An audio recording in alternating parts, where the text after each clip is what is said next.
Hello everyone, and welcome to Soft Stories.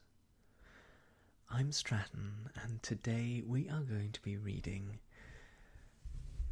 The Complete Winnie the Pooh. This edition includes both Winnie the Pooh and The House at Pooh Corner, and this is a very special book to me, as I'm sure it is to many of you out there as well. In fact, this one that I hold in my hand right here, which is illustrated by E.H. Shepard, the gentleman who illustrated the original versions in 1926, I think, when the Pooh stories first came out. This copy is my copy. This edition was published in 1994, when I was just a wee lad, and it has stayed with me through all of these years. The pages are a little yellowed, and some of them are bent, but it is still a thing of beauty to me, for the stories that it contains and the memories that I have of it. I'm sure that many of you have fond memories of the stories of Winnie the Pooh, whether from the books, or from the television series, or from the more recent films. There is something about the delightful innocence of Winnie the Pooh and Piglet and all of his friends that captivates young and old across generations, and I am delighted to share that with you today. So without further ado, let us begin The Complete Winnie the Pooh by A. Milne, illustrated by E.H. Shepard. We will begin with the introduction on page 13.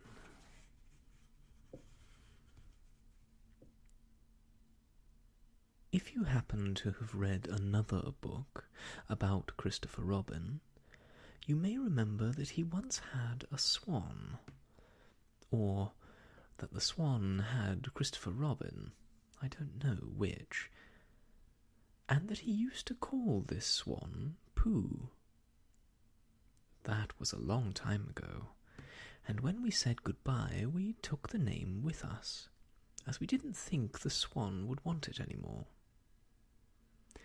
Well, when Edward Bear said that he would like an exciting name all to himself, Christopher Robin said at once, without stopping to think, that he was Winnie the Pooh, and he was. So, as I have explained the Pooh part, now I will explain the rest of it. You can't be in London for long without going to the zoo. There are some people who begin the zoo at the beginning, called weigh-in, and walk as quickly as they can past every cage until they get to the one called way out. But the nicest people go straight to the animal they love the most and stay there. So, when Christopher Robin goes to the zoo, he goes to where the polar bears are, and he whispers something to the third keeper from the left, and doors are unlocked, and we wander through dark passages and up steep stairs, until at last we come to the special cage. And the cage is opened, and out trots something brown and furry, and with a happy cry of, "Oh, bear!" Christopher Robin rushes into its arms. Now, this bear's name is Winnie, which shows what a good name for bears it is. But the funny thing is that we can't remember whether Winnie is called after Pooh or Pooh after Winnie. We did know once, but we've forgotten. I had written as far as this when Piglet looked up and said in his squeaky voice, "What about me?" "My dear Piglet," I said, "the whole book is about you." "So it is about Pooh," he squeaked. "You see what it is. He is jealous because he thinks that Pooh is having a grand introduction all to himself. Pooh is the favourite, of course, there's no denying it, but Piglet comes in for a good many things which Pooh misses, because you can't take Pooh to school without everybody knowing it. But Piglet is so small that he slips into a pocket where it is very comforting to feel him when you're not quite sure whether 2 × 7 is 12 or 22. Sometimes he slips out and has a good look in the ink-pot, and in this way he has got more education than Pooh, but Pooh doesn't mind. Some have brains, and some haven't, he says, and there it is. And now all the others are saying, "What about us?" So, perhaps the best thing to do is to stop writing introductions and get on with the book. Signed, A.A.M. Number 1, in which we are introduced to Winnie the Pooh and some bees, and the story begins. Here is Edward Bear, coming downstairs now, bump, bump, bump, on the back of his head, behind Christopher Robin. It is, as far as he knows, the only way of coming downstairs. But sometimes he feels that there really is another way. If only he could stop bumping for a moment and think of it. And then he feels that perhaps there isn't. Anyhow, here he is at the bottom, and ready to be introduced to you, Winnie the Pooh. When I first heard his name, I said, just as you're going to say, but I thought he was a boy. So did I, said Christopher Robin. Then you can't call him Winnie? I don't. But you said, he's Winnie the Pooh. Don't you know what "the" means? Ah, yes, now I do, I said quickly, and I hope you do too, because it is all the explanation you're going to get. Sometimes Winnie the Pooh likes a game of some sort when he comes downstairs, and sometimes he likes to sit quietly in front of the fire and listen to a story. This evening, what about a story? Said Christopher Robin. What about a story? I said. Could you very sweetly tell Winnie the Pooh one? I suppose I could, I said. What sort of stories does he like? About himself, because he's that sort of bear. Oh, I see. So, could you, very sweetly? I'll try, I said. So I tried. Once upon a time, a very long time ago now, about last Friday, Winnie the Pooh lived in a forest, all by himself, under the name of Sanders. What does "under the name" mean? Asked Christopher Robin. It means he had the name over the door in gold letters, and lived under it. Winnie the Pooh wasn't quite sure, said Christopher Robin. "Now I am," said a growly voice. "Then I will go on," said I.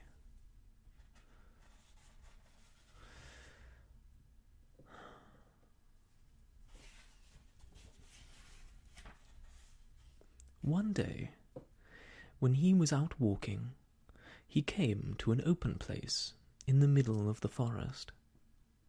And in the middle of this place was a large oak tree. And from the top of the tree there came a loud buzzing noise. Winnie the Pooh sat down at the foot of the tree, put his head between his paws, and began to think. First of all, he said to himself, "That buzzing noise means something. You don't get a buzzing noise like that, just buzzing and buzzing, without its meaning something. If there's a buzzing noise, somebody's making a buzzing noise.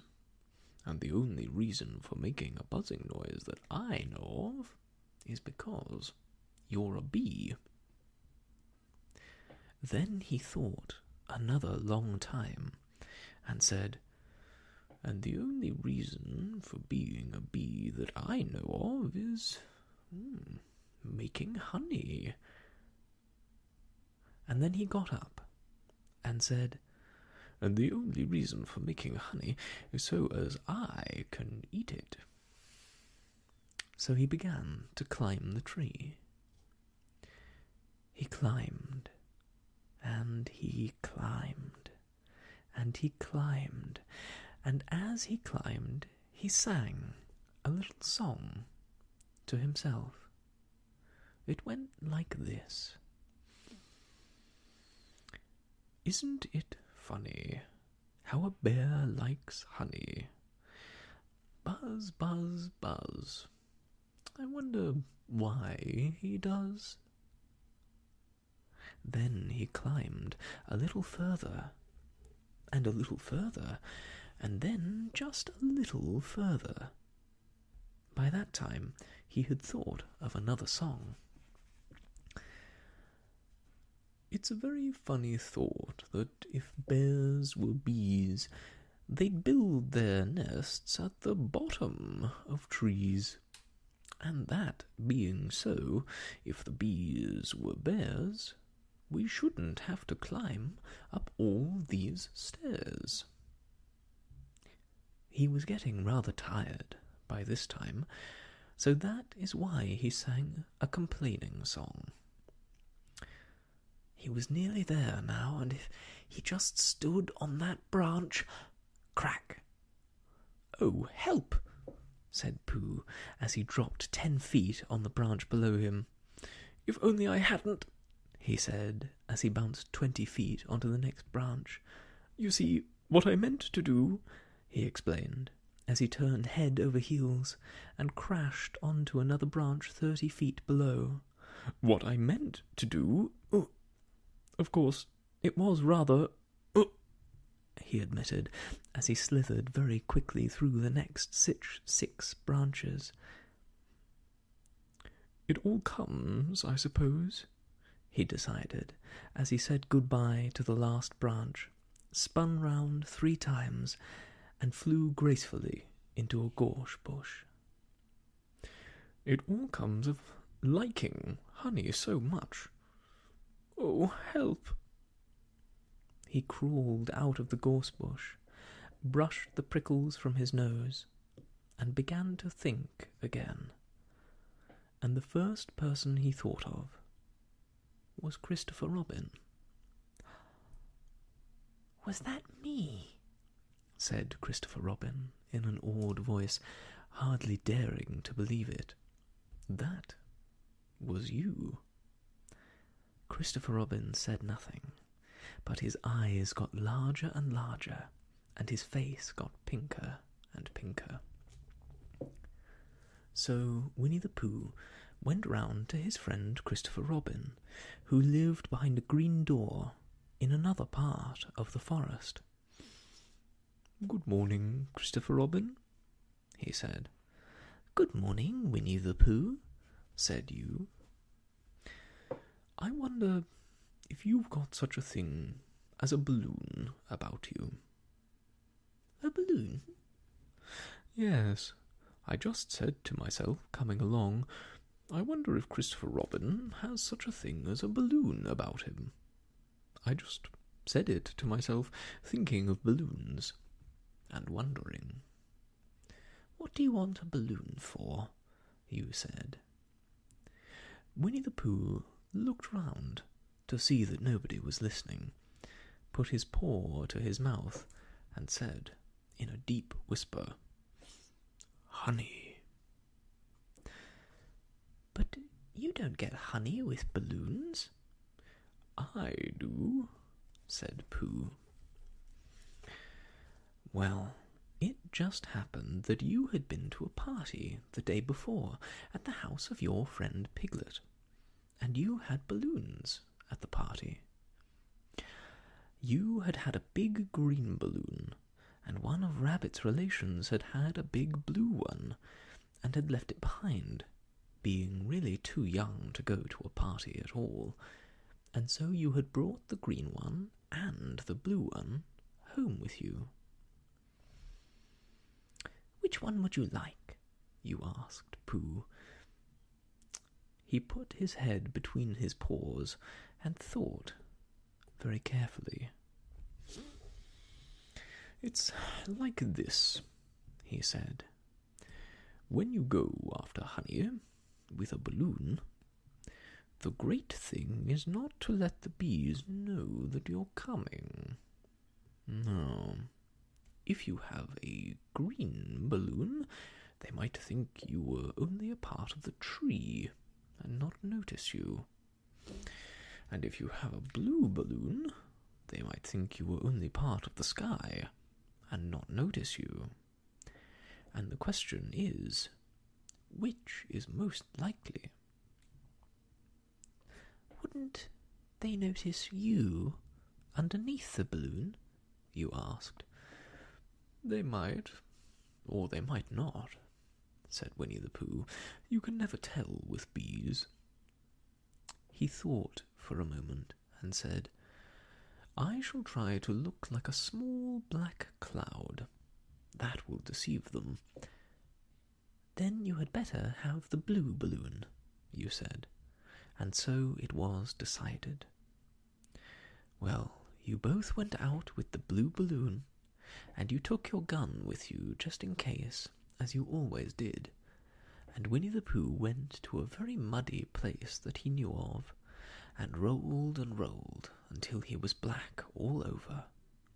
And then, when the balloon was blown up as big, and you and Pooh were both holding on to the string, you let go suddenly, and Pooh Bear floated gracefully up into the sky, and stayed there, level with the top of the tree, and about 20 feet away from it.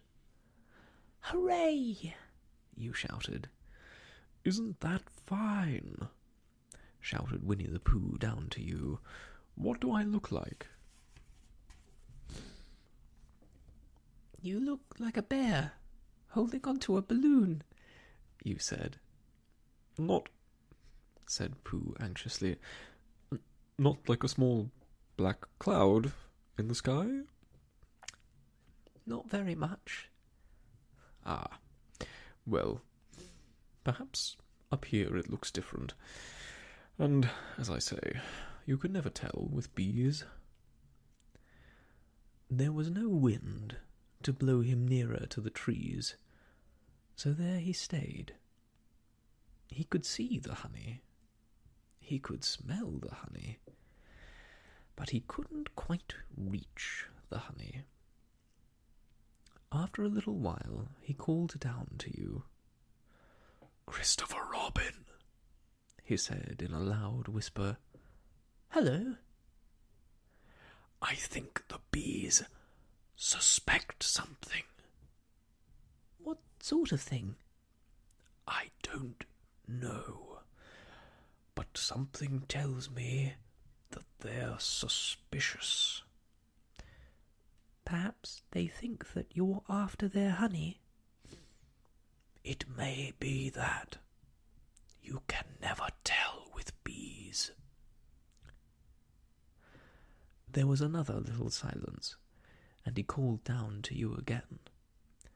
Christopher Robin. Yes? Have you an umbrella in your house? I think so. I wish you would bring it out here and walk up and down with it, and look up at me every now and then and say, "Tut, tut, it looks like rain." I think if you did that, it would help the deception which we are practicing on these bees. Well, you laughed to yourself. Silly old bear.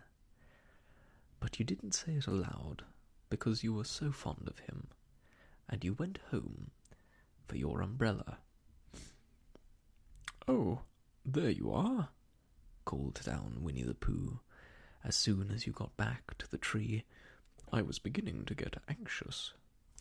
I have discovered that the bees are now definitely suspicious." "Shall I put my umbrella up?" you said.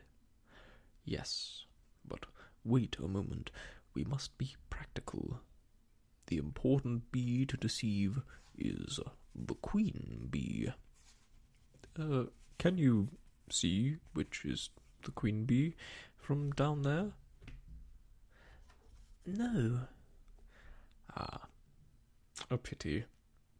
Well, now, if you walk up and down with your umbrella, saying, 'Tut, tut, it looks like rain,' I shall do what I can by singing a little cloud song, such as a cloud might sing. And go." So, while you walked up and down and wondered if it would rain, Winnie the Pooh sang this song.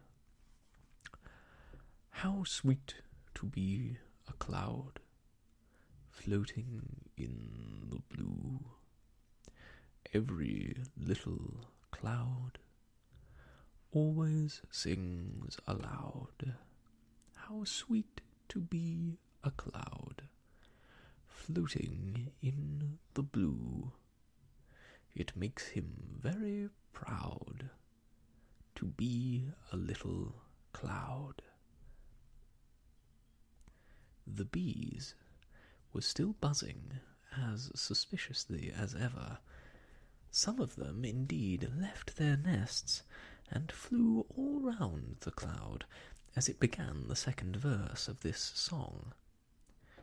And one bee sat down on the nose of the cloud for a moment, and then got up again. "Christopher, oh, Robin," called out the cloud. "Yes?" "I have just been thinking, and I have come to a very important decision. These are the wrong sort of bees." "Are they?" "Quite the wrong sort. So I should think they would make the wrong sort of honey. Shouldn't you?" "Would they?" "Yes. So I think I shall come down now." "How?" asked you. Winnie the Pooh hadn't thought about this. If he let go of the string, he would fall, bump, and he didn't like the idea of that. So he thought for a long time, and then he said, "Christopher Robin, you must shoot the balloon with your gun. Have you got your gun?" "Of course I have," you said. "But if I do that, it will spoil the balloon," you said. "But if you don't," said Pooh, "I shall have to let go, and that would spoil me." When he put it like this, you saw how it was, and you aimed very carefully at the balloon, and fired. "Oh," said Pooh. "Did I miss?" you asked. "You didn't exactly miss," said Pooh, "but you missed the balloon." "Oh, I'm so sorry," you said, and you fired again, and this time you hit the balloon, and the air came slowly out, and Winnie the Pooh floated down to the ground. But his arms were so stiff from holding on to the string of the balloon all that time that they stayed up straight in the air for more than a week. And whenever a fly came and settled on his nose, he had to blow it off. And I think, but I am not sure, that is why he was always called Pooh. "Is that the end of the story?" asked Christopher Robin. "That's the end of that one. There are others. About Pooh and me. And Piglet and Rabbit and all of you. Don't you remember?" "I do remember.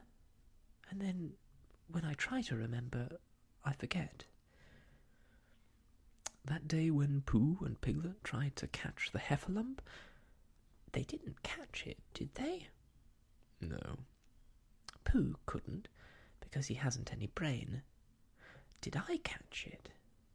"Well, that comes into the story." Christopher Robin nodded. "I do remember," he said, "only Pooh doesn't very well, so that's why he likes having it told to him again, because then it's a real story, and not just a remembering." "That's just how I feel," I said. Christopher Robin gave a deep sigh, picked his bear up by the leg, and walked off to the door, trailing Pooh behind him. At the door he turned and said, "Coming to see me have my bath?" "I might," I said. I didn't hurt him when I shot him, did I?" "Not a bit."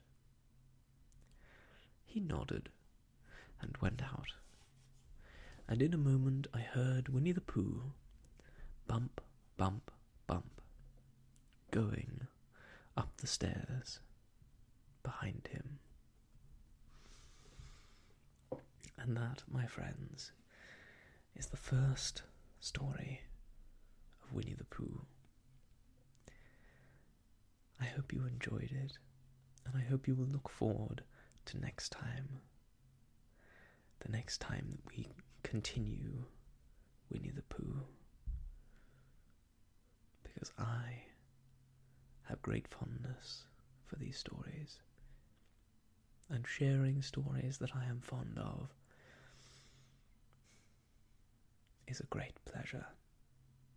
So until next time, I wish you all the best, and goodbye.